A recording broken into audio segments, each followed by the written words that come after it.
The dinner rush had always been chaos, but tonight it was pure mayhem. The diner's neon sign flickered outside, rainwater streaking the windows and the clatter of dishes mixed with bursts of drunken laughter.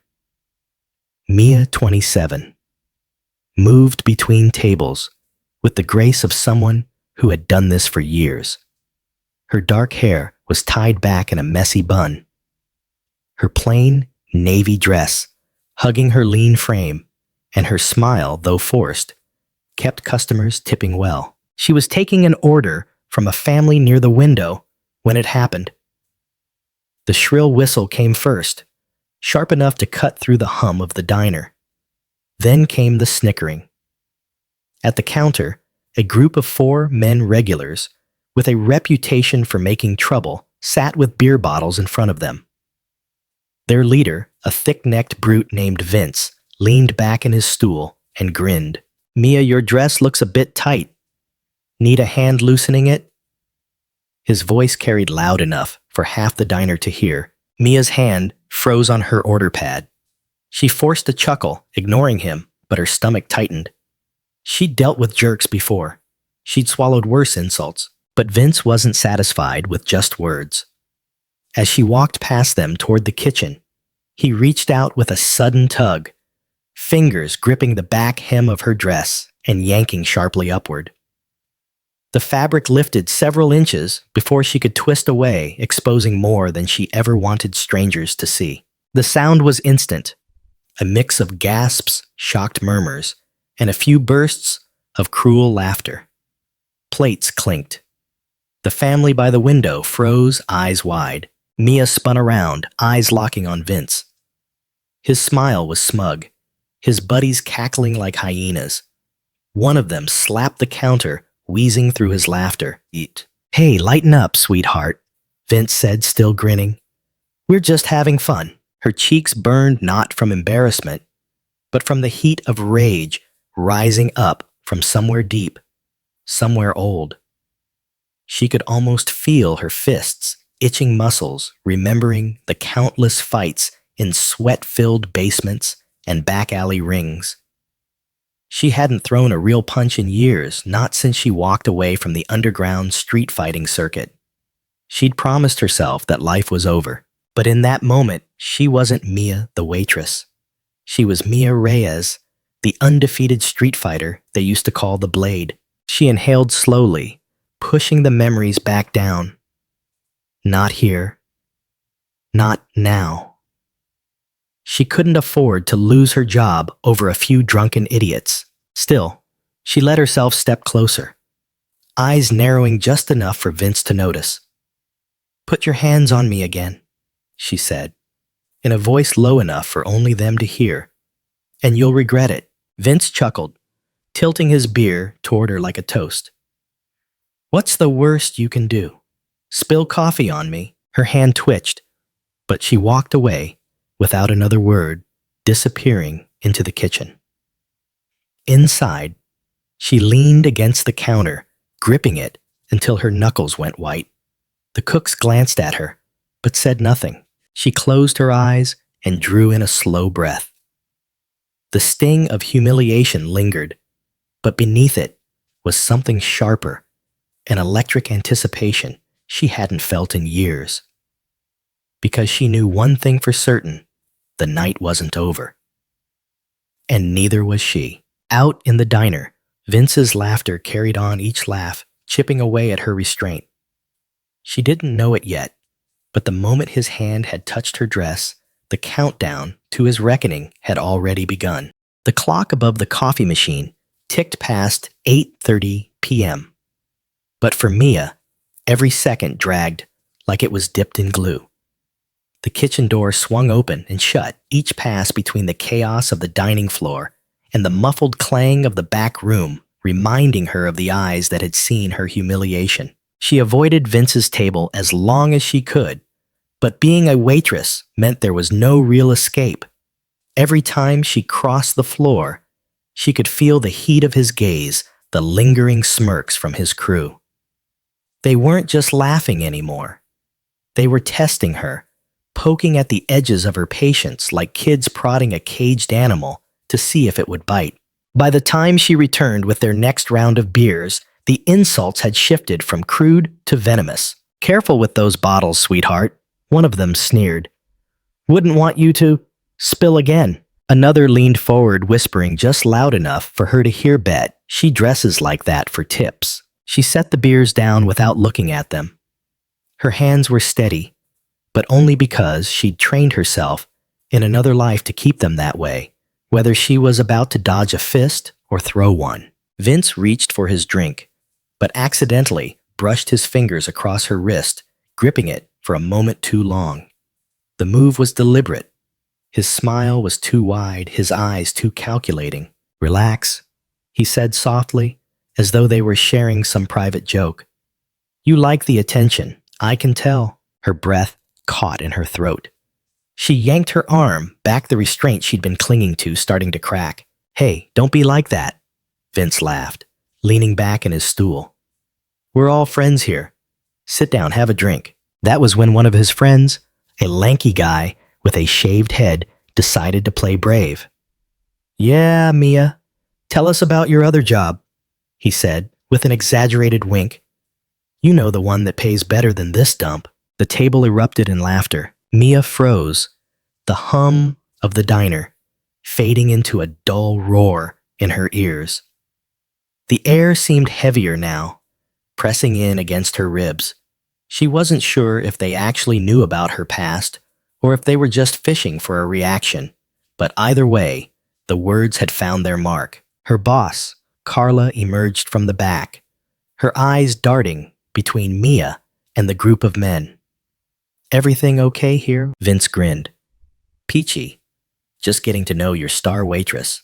Carla gave Mia a quick look, one that said, "Don't make a scene," and walked away. That look sealed it. The message was clear. Management wouldn't step in. No one was coming to help her. If she wanted this to stop, she'd have to do it herself. She didn't strike right away. No, she waited. She kept her head down. Let them think she was cowed. All while the anger inside her boiled into something sharper, cleaner. Vince, thinking he'd won, leaned toward his friends and whispered something that sent them into another round of laughter. He didn't notice Mia's eyes shift cold, calculating, measuring the distance between his chair and the wall between his hand and the bottle. It was no longer a question of if she would act, but when. And when that moment came, the shockwave would rattle the entire room. The moment came faster than anyone expected. It started with Vince reaching for her again, this time not for a tease, but with the deliberate intent to pull her closer. She had been delivering coffee to the next table when his thick hand clamped around her forearm. The ceramic cup wobbled in her other hand, hot liquid sloshing dangerously close to the rim. "Come here, Mia," Vince said, his voice laced with drunken arrogance. "You didn't answer my question earlier. What do you really do after hours?" The coffee cup hit the counter with a sharp clink as she set it down. In one fluid movement, she twisted her wrist inside his grip, her fingers slicing upward to break the hold. Vince blinked, confused. Before he could speak, Mia's other hand shot forward, palm slamming into his sternum, with a controlled burst of force that sent him rocking back in his chair. The sound in the diner shifted instantly. Laughter cut short, chairs scraping against the floor, a low murmur, rising like a wave. Vince's smirk faltered. "You just made a mistake," he growled, pushing himself upright. Mia didn't move. Her stance was relaxed, but there was a coiled tension in her shoulders, the kind that came from years of knowing exactly when to strike. "No, Vince," she said evenly. "I'm correcting one." One of his friends, the shaved-head heckler, stood up from his seat. "You think you're tough?" He stepped toward her, puffing his chest. He didn't finish. Mia pivoted on the ball of her foot, her leg whipping out in a clean arc. The heel of her boot connected with the side of his knee. The crack wasn't loud, But the howl that followed was, he dropped to the floor, clutching his leg, rolling onto his side. Gasps erupted from nearby tables. A fork clattered to the ground somewhere behind her. The other two men froze, caught between the instinct to help their friend and the realization that Mia wasn't bluffing. Vince tried to grab her again, this time lunging with both hands. She sidestepped effortlessly, catching his arm as it passed, twisting it behind his back with a sharp snap of movement.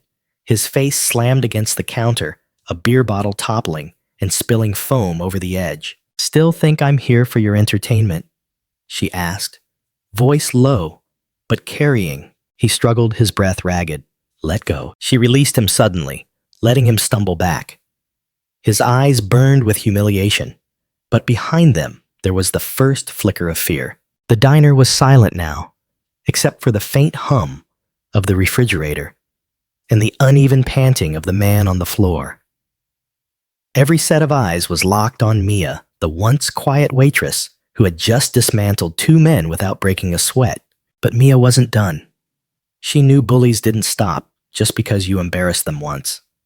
No, if you wanted it to end, you had to finish it, where there were no witnesses to save them. She glanced toward the back door leading to the alley.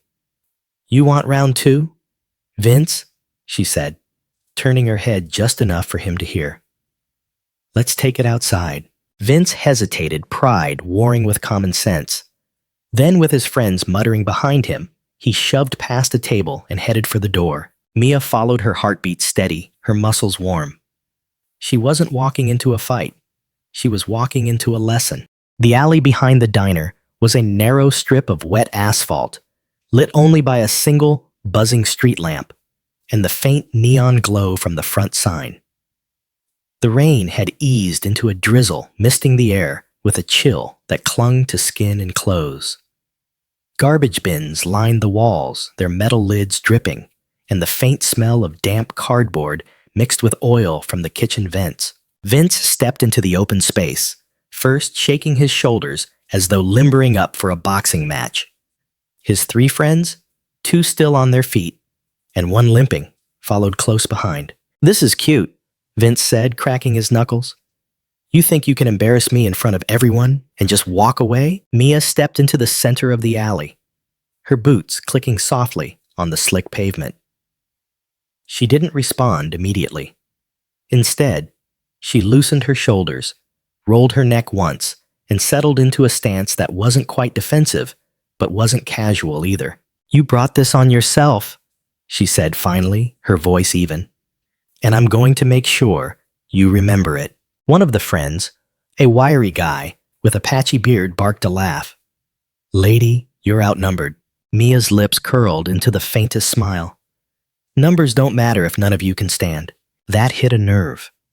The bearded man lunged first, throwing a wild right hook aimed at her head. She sidestepped her body, moving with the kind of precision that comes from muscle memory, not thought. Her elbow shot upward, catching him under the chin with a sharp crack. He stumbled backward into a trash bin, the metal clanging loud against the brick. Vince roared and charged, his thick arms swinging for her ribs. She dropped low, sweeping his legs out from under him with a kick that made his boots skid on the wet asphalt.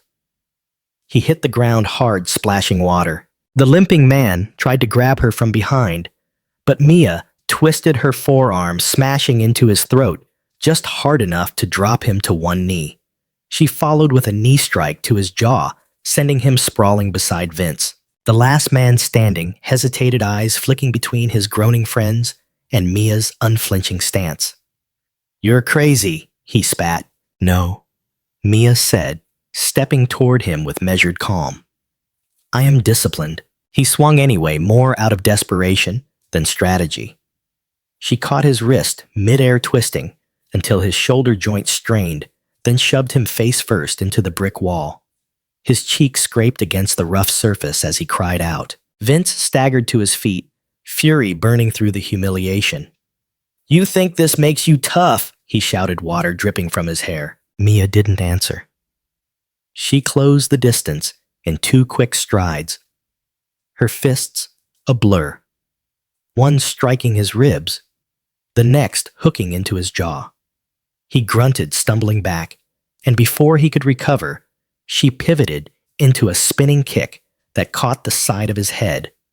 The impact echoed off the walls, and he crumpled to his knees. The drizzle turned into a steady rain, washing rivulets of dirt and blood down the asphalt.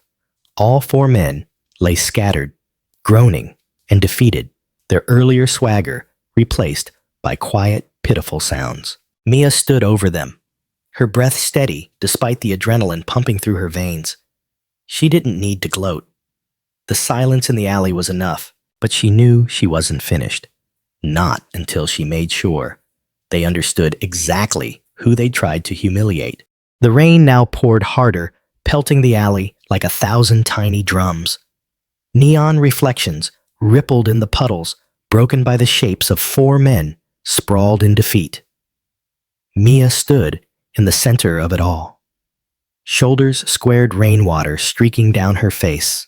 Vince tried to push himself upright, one hand clutching his ribs. His pride seemed heavier than the pain, but his voice shook. You're not just some waitress. Mia took a slow step toward him, her boots splashing in the shallow water. No, she said, her tone calm yet cutting. I'm the woman who just gave you a free lesson, one you won't forget. Vince's friends stayed down, their earlier bravado washed away with the storm. The wiry man by the trash bin muttered something under his breath. But it wasn't defiance.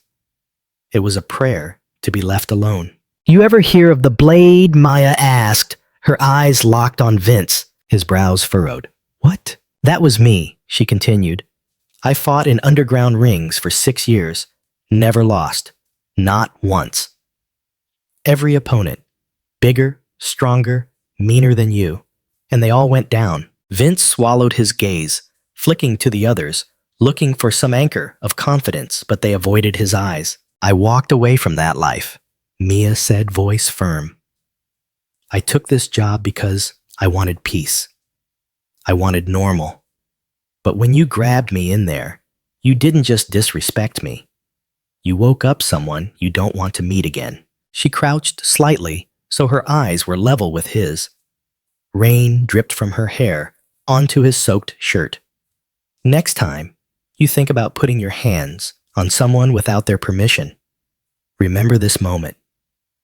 Remember the rain. Remember the pain in your ribs every time you breathe. Vince opened his mouth, but closed it again, the fight gone from him entirely. Mia stood tall, turning her gaze on the group as a whole.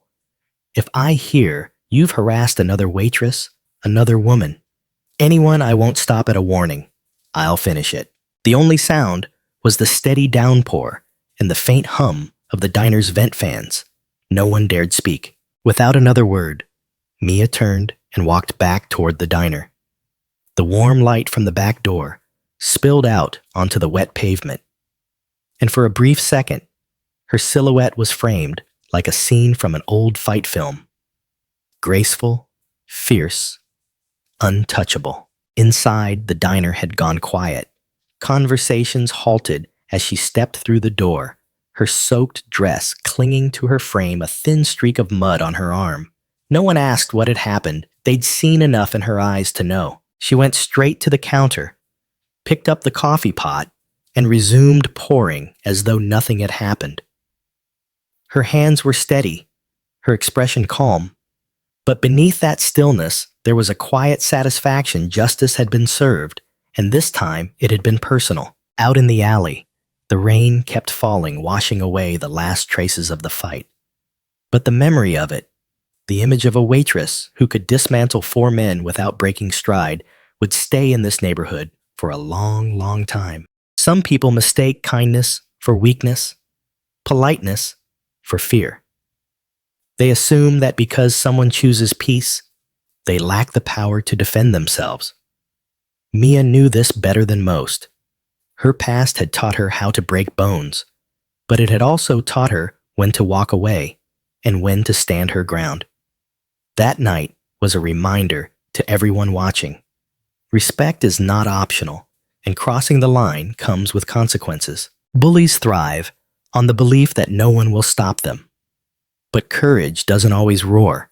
It often waits quietly until it's needed most. Mia's victory wasn't just in defeating 4 men. It was in reclaiming her dignity and protecting the respect of others who couldn't fight back. The lesson was clear: never underestimate the quiet ones. They might just be legends in disguise, waiting for the right moment to show you exactly who they are.